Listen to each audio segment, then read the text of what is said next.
Existe um detalhe sobre manifestação que quase nunca é dito em voz alta. Não porque seja proibido, mas porque é desconfortável. Ele não vende atalhos, não massageia o ego e não cria aquela sensação imediata de controle total sobre a vida. Ainda assim, é justamente esse detalhe que separa pessoas que passam anos tentando manifestar daquelas que silenciosamente mudam o rumo da própria experiência. O que a maioria aprende é simples demais. Pense positivo, visualize, repita frases, mantenha fé. Isso até soa bonito. Funciona por alguns dias, às vezes por algumas semanas. Depois, algo acontece. A conta chega.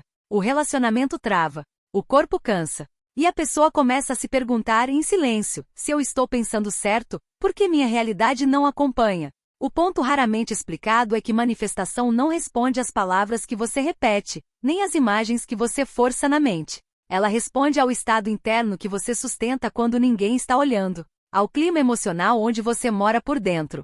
E isso muda tudo. Existe uma diferença enorme entre desejar algo e estar disponível para aquilo. Desejo nasce da falta. Disponibilidade nasce da congruência. Quando alguém afirma querer prosperidade, mas vive em guerra constante com o dinheiro, reclamando de contas, se ressentindo de preços, se sentindo diminuído toda vez que paga algo, o pedido consciente entra em choque direto com o campo emocional que essa pessoa mantém diariamente. Não há punição nisso. Não há erro moral. Há apenas coerência. O que quase nunca é dito é que muitas pessoas não falham em manifestar porque pensam errado, mas porque sentem errado de forma contínua. E não no sentido superficial de sentimentos negativos, mas no sentido mais profundo, identidade. Aquilo que você sente ser verdade sobre si mesmo.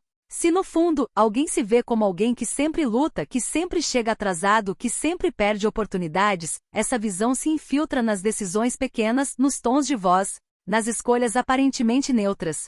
E a vida, de forma bastante literal, responde a isso. Por isso, há pessoas que dizem muito pouco sobre manifestação e ainda assim vivem uma vida expansiva. Elas não estão tentando convencer o universo de nada.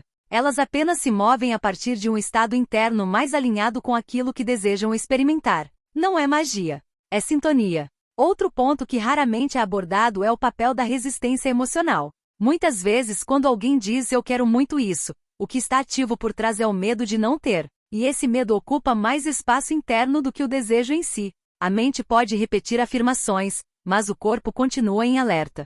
O sistema nervoso continua contraído, e a vida responde muito mais a esse estado do que às frases bonitas. É por isso que tentar manifestar a partir da ansiedade costuma gerar exaustão. A pessoa faz tudo certo, mas por dentro está tensa, comparando, esperando sinais, cobrando resultados.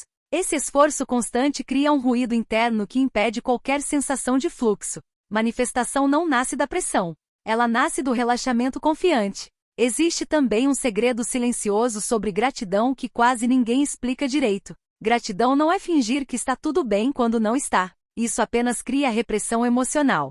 Gratidão real é reconhecer o que já está funcionando, mesmo quando muita coisa ainda não funciona. É uma mudança sutil de foco, não uma negação da realidade. Quando alguém aprende a sentir apreço genuíno por pequenas coisas, um apoio recebido, um dia tranquilo, um encontro simples, uma refeição, algo começa a se reorganizar por dentro. A pessoa sai do modo de sobrevivência e entra, ainda que por breves momentos, no modo de presença. E é nesse estado que novas possibilidades se tornam visíveis. Outro aspecto pouco falado é que manifestação não é sobre controlar eventos externos, mas sobre refinar a forma como você se encontra com eles.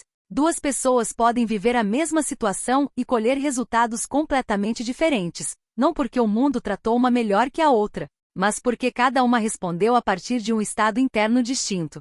Quando alguém começa a cuidar da própria energia emocional, não no sentido místico, mas no sentido humano de atenção, coerência e honestidade interna, as escolhas mudam, as conversas mudam, os limites mudam, e a vida começa a responder a essas novas posturas. Há também um paradoxo curioso. Quanto mais alguém tenta provar que merece algo, mais distante costuma ficar da experiência que deseja. Merecimento não é algo que se conquista com esforço mental. Ele é reconhecido quando a pessoa deixa de se tratar como alguém em falta. Muitas pessoas acreditam que quando alcançarem certos resultados, finalmente vão se sentir bem. O que não percebem é que esse estado de bem-estar é justamente o terreno onde esses resultados crescem.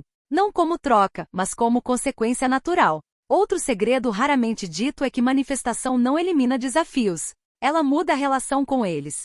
A vida continua apresentando contrastes, perdas, ajustes. A diferença é que a pessoa deixa de interpretar cada obstáculo como prova de fracasso pessoal. Isso preserva energia, clareza e movimento. Quando alguém entende isso, para de lutar contra a própria experiência e começa a dialogar com ela. Começa a perguntar menos: por que isso está acontecendo comigo? E mais, como posso responder a isso a partir de quem estou me tornando? Essa mudança de pergunta é silenciosa, mas profundamente transformadora. No fundo, o segredo nunca contado não é uma técnica escondida nem uma frase poderosa. É uma maturidade interna. Um entendimento de que a vida não está contra você nem a seu favor. Ela está em relação constante com o estado que você sustenta. E talvez o ponto mais desconfortável de todos seja este: muitas pessoas dizem que querem mudar a realidade, mas não querem abrir mão da identidade que construíram em torno da luta, da escassez ou da vitimização. Existe uma estranha familiaridade nesses lugares.